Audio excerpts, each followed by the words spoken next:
Olá, gente! Primeiro programa de 2021. Queria agradecer demais a vocês que acompanham, entretanto, esse programa que foi feito para informar sobre as coisas do Brasil e do mundo à luz do direito, dessa maneira tranquila, objetiva, simples, rápida e eficaz, né? Que é com muito bom humor. Falar tecnicamente, mas falar com muito bom humor. Tem sido o segredo do Entretanto. E o Entretanto somente é possível graças ao apoio de vocês, à audiência de vocês, ao like, a tocar a sineta, a inscrever, tá? E eu estou muito agradecido por a gente continuar nessa caminhada. O Entretanto, que já em várias versões tem mais de 20 anos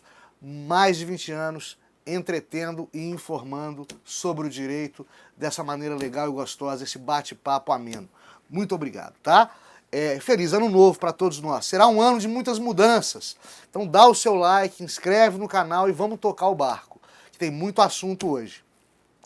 Vamos falar do fechamento da Ford no Brasil, vamos falar da volta às aulas e vamos falar da vacina. O assunto tá super quente, tá? Então conto com vocês aí nessa caminhada. Toda terça-feira a gente transmite o programa e depois você vai ter fragmentos deles nas redes sociais, no WhatsApp, nos aplicativos de mensagem ao longo da semana. Ford do Brasil tá fechando. Ford do Brasil tá fechando. É incrível, incrível, porque já foi a segunda maior montadora do Brasil. Isso na época que o Brasil tinha 4 montadoras, Volkswagen, Chevrolet, Fiat e Ford. Né? Já perdeu só para a Volkswagen, que sempre foi uma potência. E é incrível também que com o anúncio da saída da Ford do Brasil, as ações da Ford, o que acontece com elas, da Bolsa de Valores de Nova York? As ações da Ford sobem. Coisas do mercado de ações, né? Se a empresa grande, forte que seja, vem para o Brasil, e se a recíproca for verdadeira, a empresa vem para o Brasil, a ação dela cai. Não é à toa que eu não mexo com o mercado de ações, não aconselho ninguém a mexer com o mercado de ações, porque para mim é jogar videogame com dinheiro, né? E muito dinheiro. Porque é muito doido isso. Eu fecho uma fábrica e minha ação sobe. E a Ford não fechou só a fábrica brasileira. A Ford quase fechou a cidade de Detroit. Quase tornou a cidade de Detroit, no nordeste dos Estados Unidos, uma cidade fantasma. Detroit, que era o coração da indústria automobilística americana e principalmente o lar da Ford, por conta das mazelas e dos azares e das falhas e do funcionamento falimentar da sua indústria, ou seja, a Ford quase quebrou Detroit. Detroit hoje está muito mal das pernas por causa da Ford e da quebradeira da indústria automobilística americana, até porque os americanos, que são bastante ciosos e bastante orgulhosos dos seus produtos, da sua terra e de tudo que vem de lá, os americanos estão comprando carro japonês pra caramba, né? Caíram na real que o carro americano não é lá essa Coca-Cola toda não, estão partindo para carro japonês. Como dizem os europeus, carro, é Ferrari, é Lamborghini. Se você não tem dinheiro para Ferrari e Lamborghini, compra um japonês, é o que eles falam. Mas enfim, sinto muito pela Ford do Brasil, mas eu acho que a coisa está meio na encolha. Por que está fechando? Primeiro está fechando porque está ruim das pernas no mundo todo. E aqui no Brasil, inclusive, não está vendendo como deveria. Você pega a lista dos carros mais vendidos, o Ford Ka, que é o popularzinho da Ford, está lá em 7º, 8º, é porque é muito barato, não é porque é bom não. Então não agrega qualidade com preço, o mercado atual deprecia mesmo, para de vender mesmo. Primeira coisa é isso. Segundo, a Ford queria subsídios do governo federal. E o governo federal deu banana para esse pleito da Ford, né? A Ford queria benefícios fiscais, benefícios de empréstimos para parar de custear a sua manutenção do Brasil através de dinheiro vindo de fora. Tarifas de câmbio mais amigáveis, né, mais assimiláveis pelos seus cofres combalidos, desse dinheiro que vem de fora para dentro, e não teve isso porque não dá para fazer gracinha com impostos, com tributos e com taxas de uma empresa que pode pagar, de uma empresa milionária que pode pagar. E principalmente porque com esse câmbio translocado brasileiro, com o real não valendo nada, aliás, o real perdendo de 7-1 para o dólar, perdendo de 7-1 para o euro, é uma derrocada financeira e econômica para a classe média. Só quem não vê isso é o nosso ministro da Economia, o senhor Paulo Guedes, que acha bom o real tá perdendo para o dólar, bom o dólar tá alto, bom o euro tá alto. Só ele que acha isso, né? É uma pena a Ford fechar, mas é crônica de uma morte anunciada, né? Crônica de uma morte anunciada, famoso livro do Gabriel Garcia Marques, o Gabo, né? Um dos mestres do realismo fantástico colombiano. Queria agradecer demais da conta os apoiadores culturais. No entretanto, é um programa sem fins lucrativos. Os apoiadores culturais, as empresas que vocês veem no campo dedicado ao patrocínio, pagam, custeiam a parte técnica do entretanto. Eu não ganho, conforme declaração em cartório, nem um centavo por esse programa. Estou aqui pelo prazer de trocar ideia com vocês e informar sem deformar, coisa que infelizmente não é lá uma prática muito corriqueira na imprensa não, principalmente nas redes sociais. Aqui no Entretanto não tem partidarismo, aqui no Entretanto a gente dialoga com a verdade, com a história, com fontes históricas, fontes literárias, com a ciência política, sem partidarismo, tá bom? E devemos isso aos apoiadores culturais, aos quais eu muito agradeço. Vamos falar um pouco de vacina? Bom, tá chegando a vacina da Coronavac. É a vacina ideal? Não, não é a vacina ideal. É a melhor vacina hoje? Não, nem hoje é a melhor vacina. Tem 5 vacinas hoje no mundo, construídas em tempo recorde. Nenhuma delas é uma vacina ideal, justamente porque tiveram que ser feitas em tempo recorde. Né? A pressa é inimiga da perfeição. Nós vamos ter vacina ideal talvez até o final do ano. Até o final do ano vamos ter uma dúzia de vacinas, né? Mas a Coronavac é a vacina que se pôde. É a vacina que o Brasil pôde disponibilizar, que o Butantan pôde disponibilizar, ou se você quiser, se você preferir, que o governo do estado de São Paulo pôde disponibilizar, né? É estranho dizer isso, porque somos uma federação, cada estado membro deveria trabalhar para a União Federal e a União Federal deveria trabalhar para os estados membros. Só que não houve inteligência, não houve comunicação, muito antes, pelo contrário, se politizou essa crise sanitária gravíssima que é a pandemia da Covid-19. A gente lamenta muito, né? Mas infelizmente aconteceu. Isso já foi tema e polêmica aqui do Entretanto, a politização da crise da Covid, da pandemia da Covid-19. Não vamos voltar nesse assunto não, que fica chato, a notícia é nova. Chegou a Coronavac. Devo tomar? Deve tomar. Ah, mas só tem 50% de eficácia. Tem 2 maneiras de comentar esse assunto, tem 2 maneiras de resolver esse caso.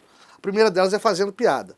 Você toma Coronavac, que tem 50,4% de eficácia, toma também a vacina da Pfizer, que tem 95% de eficácia, toma também a vacina da Moderna, que tem 94% de eficácia, e da AstraZeneca, que tem 90% de eficácia.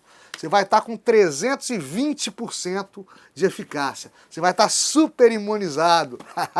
Vai dar para essas e outras vidas. Essa é uma maneira de ver a coisa. A segunda maneira é a seguinte, só tem a Coronavac para nós agora, né?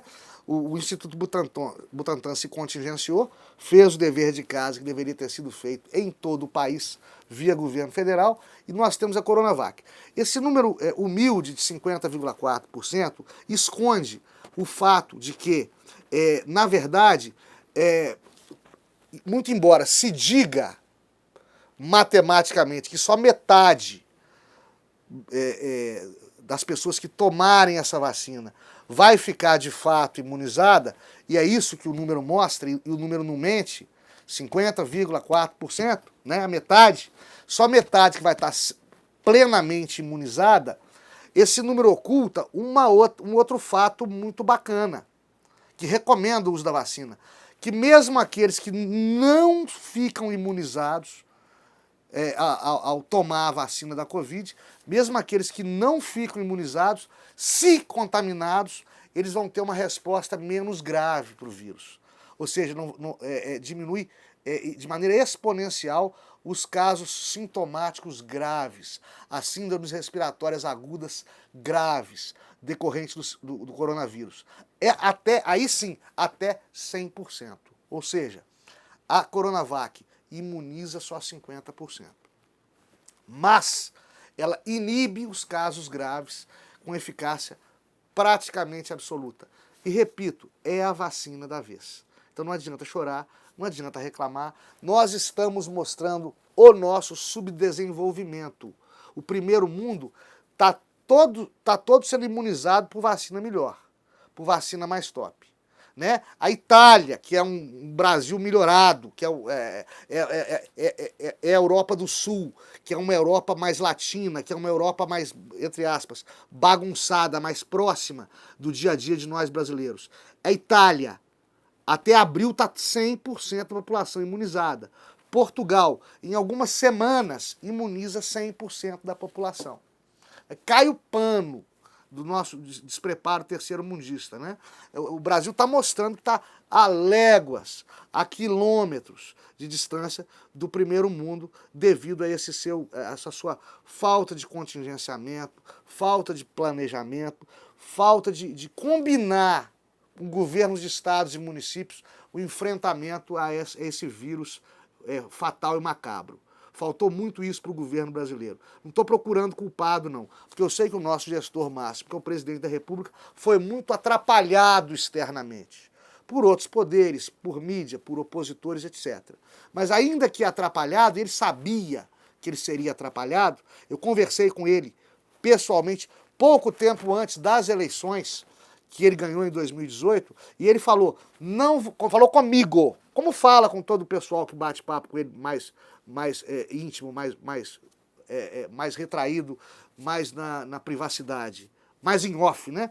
Ele fala falou com todos nós. Vou ter 4 anos de encheção de saco, vou sofrer 4 anos de pancada.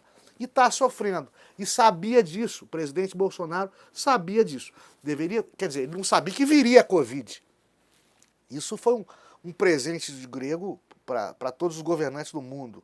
Isso foi uma pedra no meio do caminho para todos os governos do mundo. Isso desestabilizou o Trump a ponto dele perder uma reeleição ganha para um factoide, para um fantoche, para um bobão como Joe Biden, né?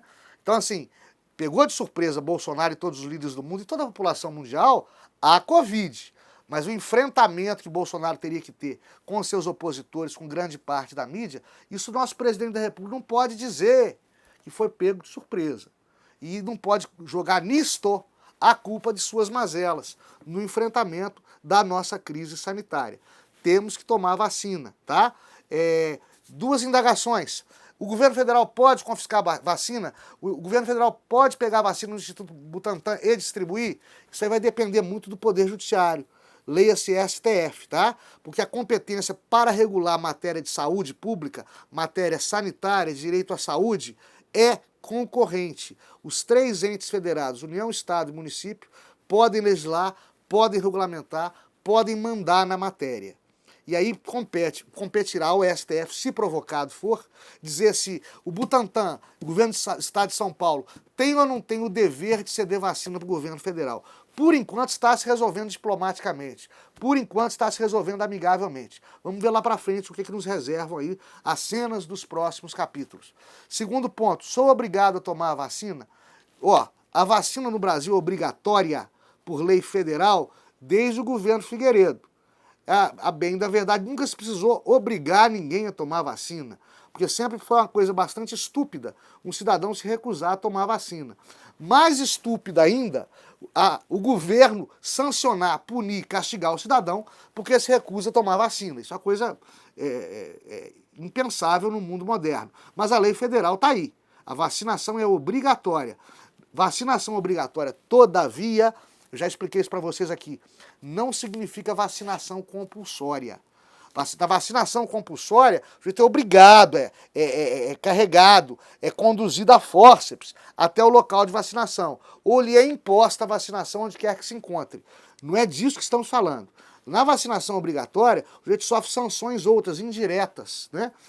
Por não se vacinar. Como, por exemplo, não poder votar, não poder requerer passaporte, obter passaporte, não poder entrar num estado estrangeiro, num país estrangeiro.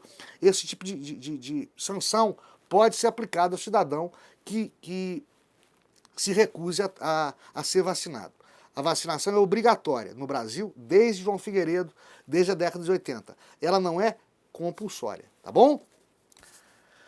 Estamos voltando às aulas, queridos. Quem dera, queria estar falando isso aqui agora para vocês. Queria que as aulas voltassem a ser presenciais. Até a escolinha do professor Raimundo, voltou. Né? Voltou restaurante, voltou shopping center, voltou parque temático, voltou praia, voltou festa. Eu não vou dizer que bar voltou, porque bar na prática nunca fechou. Sempre funcionou clandestinamente, que é um absurdo, mas no Brasil, né, as pessoas às vezes têm muitas dificuldades em lidar com limitações impostas pelo poder público. Há uma crise de hierarquia e disciplina muito grande junto à população brasileira. Em alguns países do mundo, uma coisa é proibida, ela é proibida e pronto, acabou. Por exemplo, o carro tem que parar em faixa para pedestre em muitos países do mundo. Para mesmo. O pedestre pode atravessar na faixa sem olhar para os lados, sem hesitar. O motorista, por exemplo, em Portugal e na Espanha, para na faixa para pedestre mesmo. Vai preso se não parar. Então isso cria uma cultura de obedecer e ser obedecido que não existe, infelizmente, no nosso país. Que as sanções são mal aplicadas, a burocracia ou burocracia, como queira, emperra o Estado e emperra principalmente o Estado Justiça, o Estado punidor, o Estado Segurança Pública. Tá? Então, assim, bar nunca fechou na prática no Brasil. Funcionou clandestinamente e atualmente está funcionando sob os holofotes dos poderes, dos aparatos de segurança pública, porque está permitido, na grande maioria dos municípios, o funcionamento de bares. Mas você paga um preço muito alto a nível nacional quando você permite o funcionamento de bares e mantém fechada a escola. Eu acho, particularmente, que aula presencial deveria ser uma faculdade, deveria ser uma escolha de pais, mestres e alunos. Ou seja, eu escolho, ou meu pai escolhe, ou meu professor escolhe, ou todo mundo escolhe, se vou ou não a aulas presenciais. E, evidentemente, que durante as aulas presenciais, no momento em que a escola receber aluno para aula presencial, tem que ter todos os cuidados sanitários, todos os rigores do distanciamento social. Mas, enfim, a minha família tem que optar se as nossas crianças e adolescentes vão ou não à aula presencial. A escola tem que estar aberta para essas aulas presenciais. Evidentemente que com rodízio de alunos, com cuidado com professores com comorbidades, de grupos de risco, mas enfim, a escola tem que estar aberta. O aluno tem que poder ir ou não. O pai tem que poder deliberar se manda ou não manda o filho. O professor tem que poder deliberar se corre ou não risco da aula presencial. Tem que ser opção desses 3 grandes grupos sociais envolvidos. Estudantes, pais de alunos e professores. Tem que ser escolha. No momento em que o governo proíbe escola de funcionar, está ofendendo, está agredindo, está aviltando o nosso livre-arbítrio. Ou seja, está impedindo um serviço essencial. Ou pior, está mostrando para a população, principalmente para os nossos jovens, que educação não é serviço essencial. Está dizendo para a população, principalmente para os nossos jovens, que professor é menos importante que balconista de farmácia, que é menos importante que carteiro, que é menos importante que garçom de bar. Professor, e eu digo isso porque também sou professor, muito embora não seja a minha atividade principal, professor que é a função mais injustamente desvalorizada deste país. O professor forma gerações futuras, não só aqueles jovens brasileiros e brasileiras que vão nos suceder, como aqueles jovens brasileiros e brasileiras que vão cuidar de nós na nossa velhice. E o nível caiu assustadoramente do professor, do ensino, da educação e do aluno. Como diz Darcy Ribeiro, a crise, a falência da educação brasileira não é um problema, é um projeto. Parece que é intencional. Eu respeito demais, eu respeito muito os professores. Principalmente aqueles professores que, poucos, são a voz nas trevas, são a voz na escuridão, contra o fique-em-casismo, querendo voltar com as aulas presenciais. Respeito também aqueles professores do grupo de risco que têm receio por si ou de seus familiares e que ficam trancados em casa e que ficam fazendo o mínimo indispensável na rua. Afinal de contas, coragem não é um valor moral. Coragem se tem quando se pode ter e quando não se tem não é defeito. Respeito também os negacionistas, apesar de não ser um negacionista. Eu acho que a Covid é perigosa, ou pelo menos é tão perigosa quanto, por exemplo, morar na Baixada Fluminense. Mas enfim, se tem professor que não acredita no perigo, melhor para ele que dorme mais descansado. Né? Respeito também. O que eu não respeito, gente, é o professor que tem receio de voltar da aula sem estar vacinado. E já ouvi dizer que tem professor que também não quer a Coronavac, não, que é só 50% de eficácia. Quer 100% de eficácia, senão não volta da aula. O professor não quer voltar da aula se não estiver vacinado com a vacina melhorzinha. O professor, no entanto, que não quer voltar da aula, vai no shopping, vai na praia, vai no parque temático, vai no boteco, vai no cinema. Cinema voltou a funcionar. Seu filho, meu filho, nossos filhos podem ir no cinema, ambiente fechado, né? Ambiente fechado, com ar-condicionado, fica lá 2 horas assistindo um filme. Mas não pode ficar 2 horas assistindo aula. Pra vocês verem a ignorância que é se brecar ainda, em pleno 2021. Isso deveria ter sido decidido ano passado. Jogar a batata quente para 2021. Não resolve o primeiro semestre. Os danos para a educação brasileira são exponenciais, são indissolúveis. Esta geração de estudantes vai pagar caríssimo. O governo brasileiro, a sociedade brasileira vai pagar caríssimo por essa colocação da educação presencial em segundo plano. Por mais que eu respeite os professores, a maioria deles é vítima desse estado de coisas, tá? Mas a gente não vai resolver isso, sendo vítima ou não, cruzando os braços. Nós temos que, no mínimo, dar o berro. No mínimo, dizer o seguinte: o governo federal, estadual, municipal, que seja, não tem o direito de fechar a escola. Não tem o direito de manter a escola fechada. O funcionamento para a aula presencial tem que ser opção de pais, alunos e professores. É isso aí. Por favor, se inscreva no canal, mantenha a audiência desse programa. Temos mais de 60 mil viewers. Fomos aplaudidos esses dias pela organização do YouTube. Eu fico muito satisfeito com isso. Inscreva no canal, dá um like, bate a sinetinha. Semana que vem a gente está de volta. Até lá, muito obrigado.